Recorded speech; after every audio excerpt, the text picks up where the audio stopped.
The Department of Home Affairs regularly reviews the list of critical skills that it will allow for foreign nationals basically to apply for work permits and opportunities obviously to be explored in South Africa.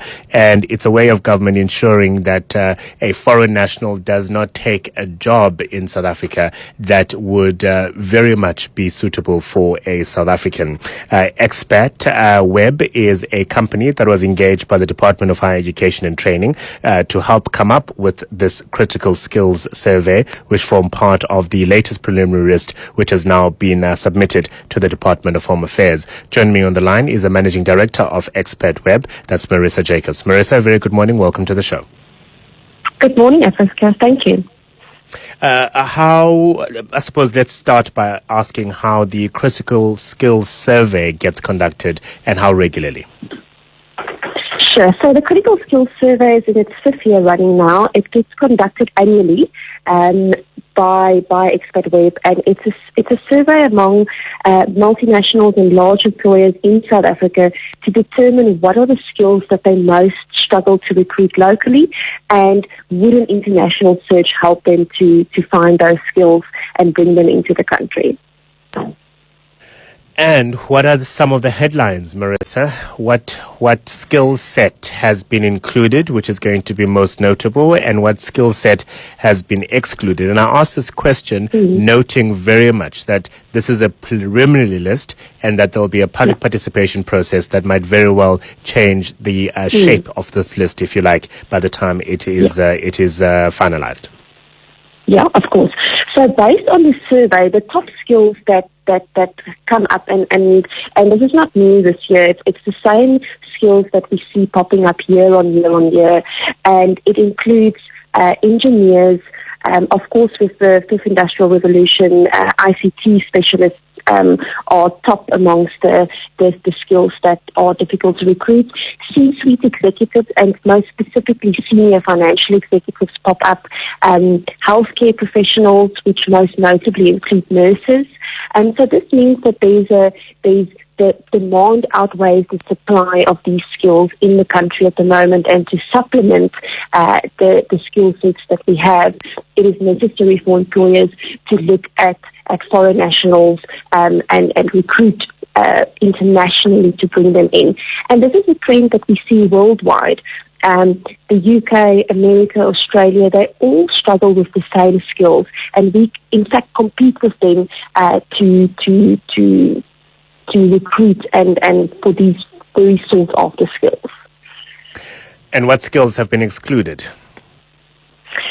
So this is based on the survey. Those are the most critical skills. Then the Department of Higher Education takes into account many other. They also do their own research. They also look at recruiting statistics based on the website and what positions get advertised for, etc. Many elements that get taken into account.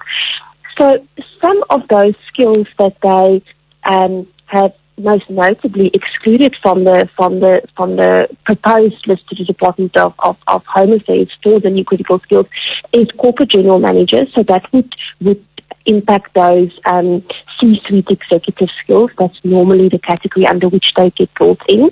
We know that that's going to cause major disruption in the market. They've also excluded a lot of artisans. And artisans come up top every time we do the survey, but there's lots of unrest, of course, amongst the labour market in terms of some local artisans not being able to find jobs, but yet it's on the critical skills list.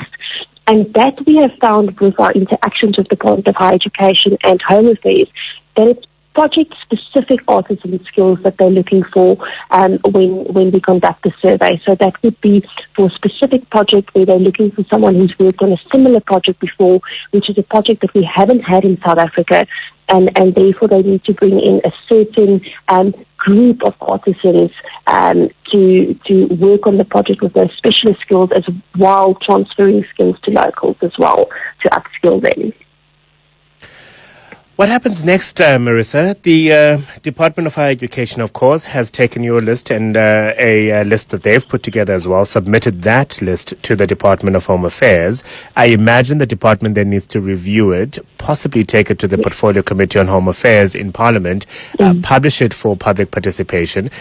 All the HR managers, training consultants, anyone involved in the employment of South Africans will then say, wait a minute, I need somebody who knows how to apply, I don't know, cream cheese icing on a wedding cake because there's a critical shortage in that skill. Therefore, I need to be able to import those people. Is that what happens next?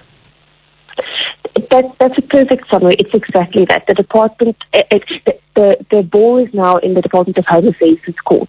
They now take that list, scrutinize it, do their own internal investigations around what is going to be included, what not. Draft list gets published. Again, the employment sector gets an opportunity to comment on that list, and only if there's enough. So your example of the putting cream cheese on a cake. So only if there's enough input and enough people who note that as a skill that they struggle to recruit, only then will it be considered for including on the critical skills list. If it's not included on the critical skills list, the employer has to go through the traditional process of first proving to the Department of Labour that they're unable to find the skill locally, and only then will they get approval to import that